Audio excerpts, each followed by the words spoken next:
my husband, oh my gosh, we've been married for 6 months now. Hi, my name's Mark and welcome to the channel. Today I'm sitting down to unpack 2 bags that I've recently received. Got them here still packed up so we can open them together.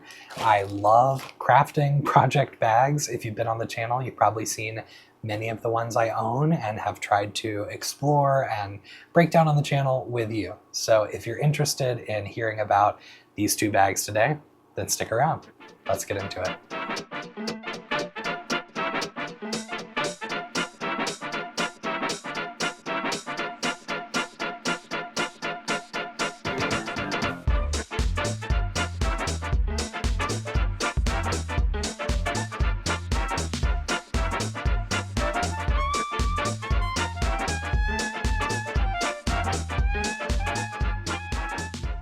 So I think yes, eventually you can run out of bags, you can run out of the need for more things. I was with a friend at church last Sunday and he mentioned that he always uses a plastic bag or a paper bag from the store. He doesn't have a dedicated project bag. And I think there really are 2 camps of people. One camp of people that really are content using anything as a project bag or caddy, and then another camp of people that want that bag or caddy, basket, whatever it is, to have a specific role as a crafting bag. And maybe the pattern of it, maybe the pockets, maybe some element of it is specific to crafting, and that's me. I get really excited about bags. I get excited about having a dedicated tool to aid my crafting, and I always take crafting on the go. I was with a friend the other day and she asked if I had my knitting with me, and I said, I don't go anywhere without my knitting. I take something with me everywhere I go. I could be going to the grocery store right by my house and I'm just going there and coming home. I take my knitting because in my mind, I feel like anything could happen. I mean, there could be a natural disaster and I need to hunker down with my project and work on it for an hour or 2. I could get stranded in my car, I could need to wait for a towing service, or who knows what. So I always have a project with me. Ergo, I really like to have dedicated project bags that can house all of my various projects. I also think that eventually when I run out of space, I like to part with bags. And I do that. I go through my things probably every 3 months. I do like a spring cleaning for everything in my life. Clothes, food items in the pantry, crafting supplies. And if I have things that are just sitting that I'm not using or that I have excess of that I don't have plans for, I pass it on. I pass it on to somebody else. I take it to a charity shop, a donation center. I try to make sure it has future life where it will be used. So I'm not just trying to hoard everything. I'm not just buying stuff. I'm trying to take things into my life that I will actually use and that will bring me joy. So both of these bags were given to me. One was mailed to me to my P.O. box by Karen, who watches the videos. She supports me over on Patreon, and I've enjoyed getting to see what she does in her life, what's going on there through comments, through emails, through messages back and forth. So I got this bag maybe a week ago. I got it in my P.O. box, cracked it open, and I thought I definitely want to make sure to open it and share it on the channel. This came with a super cute card. Look at those puppies. One of my dreams is to have a corgi one day. I used to dog sit a corgi in England named Barry the corgi. So I'll try to put a picture of him up. So Karen wrote such a nice note. I really appreciate anyone who takes the time to share with me just anything, what you're working on, what something you saw in a video meant to you. So it means so much when I open a note, read a comment, and I see something somebody has identified with. It makes me feel like I have a purpose. There's somebody out there who is excited to see whatever I've posted. So Karen makes these bags, and it's the home of the multiple zippered bag. I'm going to put the link to it up on the screen in case you're interested in getting one of these bags for some of your supplies. First off, it's cats. If you've been here before, you know I love cats. I have 3. I used to have 4, and one of them passed away. couple of months ago. So starting off great with the cats. Also the zipper situation going around like a handle. Oh, cute. There's a little locking stitch marker on here with a fish, which is cute with the cats. So this zips all the way open. Let's see. Oh my goodness. So on the inside we've got more cats watching us very closely.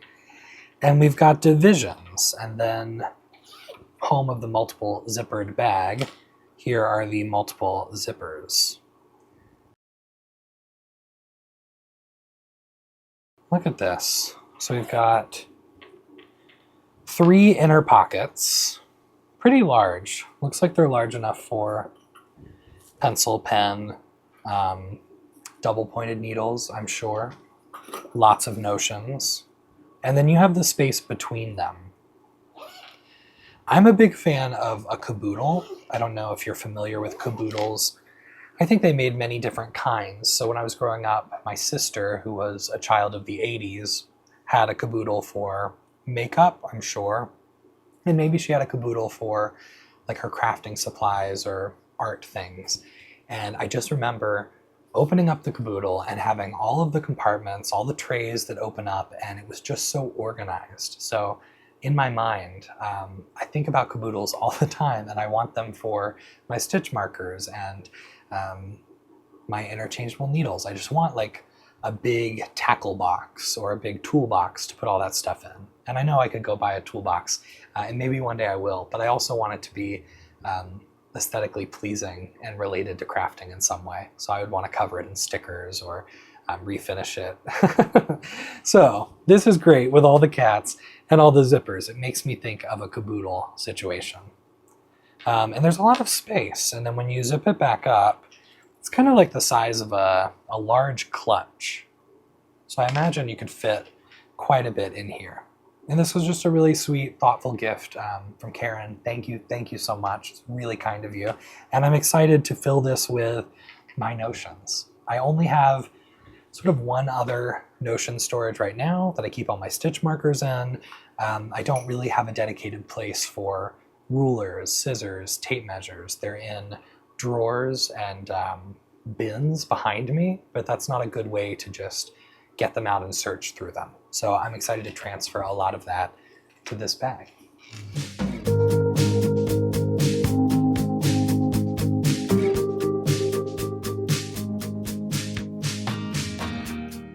All right, next up is another bag. I just happened to get these 2 bags in the same sort of month span.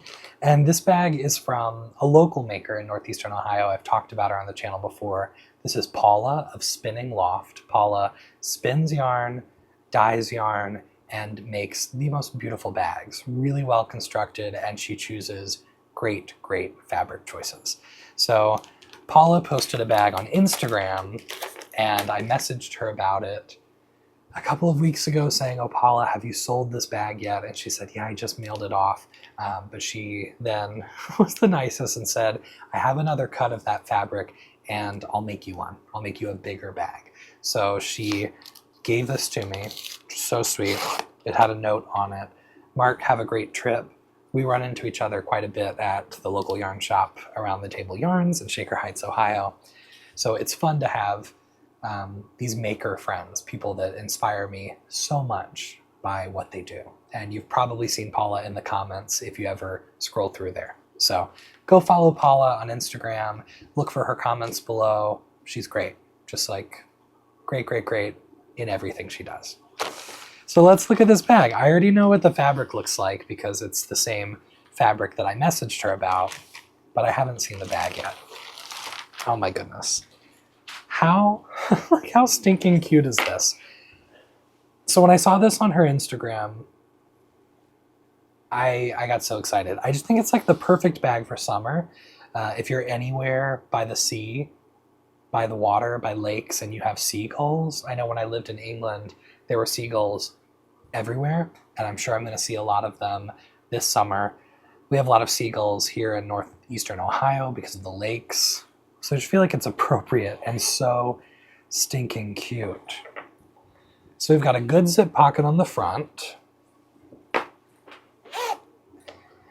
Oh, I just can't get over them. They're so adorable. And I like the background color, this sort of, I don't know what it is. I'm not great with color.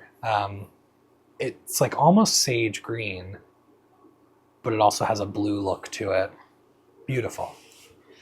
And the top of this one is different from a lot of our other bags because we've got a zipper. I think all of my other Paula bags have a magnet closure and one has a drawstring. So this is exciting. Let me see if I can zoom out a little. This is a pretty big bag,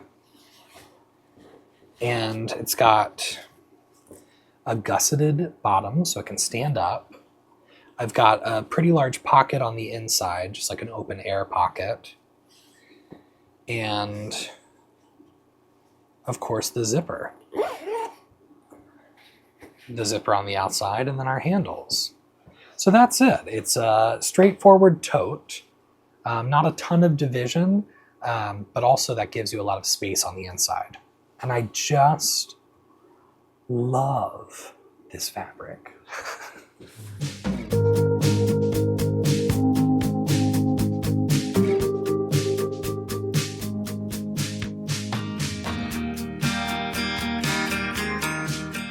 How stinking cute are they? Golly. Thank you, Paula. I love this. It's big. I'm going to show it next to me. It's like as wide as I am, which is pretty wide. So this will be nice for a big project. I'm really trying to narrow down what bags I'm taking to England, and I've decided I'll take one Paula bag with me. Maybe it'll be this bag because I'm sure I'll see seagulls. We'll be by several different coasts while we're there. So this could be nice. I feel like if I have this with me, you know, carrying around, I've got the seagulls, people are going to stop and ask me about it. I can give them one of Paula's cards. So this might be the bag. It's big, so it could be my big stowaway for a sweater project. And then I have sort of a smaller body bag that I can keep my Christmas stockings in for impromptu knitting. So I have to decide. I wanted to sit down and open these two things up on camera because, again, I just think it's so incredibly generous, kind, thoughtful for people to share their skills and share these gifts with me. That's really, really nice. So thank you both to Karen and Paula. And again, their information is up here on the screen, and I'll have it in the description box below in case you want to go look at what else they do. And for my upcoming trip, it's happening really soon now. By the time you're watching this video, I am just about out of the country. I'm just about gone. So I'm thinking that I will do a dedicated video to show you exactly what projects I end up taking, how much yarn I'm taking, how I'm preparing my supplies to go through the airport, and then how I'll pack them for a long trip. So I haven't quite decided yet, so I'm not ready to sit down and film that. But as my swatches dry, as my final color decisions are made, I'll get everything wound, I'll get the needle sizes I need all in order, and then I'll try to thoughtfully pack up everything I might need for about 6 to 7 weeks of travel. So I'm a little anxious, I'm a little nervous, but I know there's a lot of exciting, fun stuff ahead of me on this big trip. If you have no clue what I'm talking about when I talk about this trip, I'm headed to the United Kingdom for about 6-7 weeks in just a couple of weeks' time. And I'll be there with my husband. My parents will be there for part of the trip, and we're doing all sorts of singing, sightseeing. We're ending the trip with a competition together at Wigmore Hall. I'm playing, my husband is singing. So we've been preparing for all of these things, and I want to have my projects with me. I also want to be able to take you with me and have all sorts of videos, all sorts of things that I can share from this exciting trip. It's an exciting opportunity for me. So if you're not already following me here on the channel, I would love it if you subscribed so you see future content. I'm going to post a lot of trip-related things on my Instagram, sort of in real time. So if you're not already there, feel free to follow me there at MakerMarkKnits. You can always write to me on Instagram, on Ravelry, at MakerMarkKnits, or here in the comments. And I really, really love hearing from you. And today, this video has been all about connecting with two people that watch the channel and that I really feel are part of my community, my crafting circle. So thanks to Karen, thanks to Paula, thank you to all of you who are here watching. Special thanks to all of my Patreon supporters. There are so many wonderful, wonderful, generous people there who mean the world to me. You feel like family. So thank you. Thanks for keeping this afloat. And if you want to learn more about any of that stuff, I've got a lot of information in the description box below, and I post Wednesdays and Saturdays. So I hope to see you back here for a future video. Happy knitting, happy crocheting, happy crafting to you, and hopefully I'll see you next time. Bye.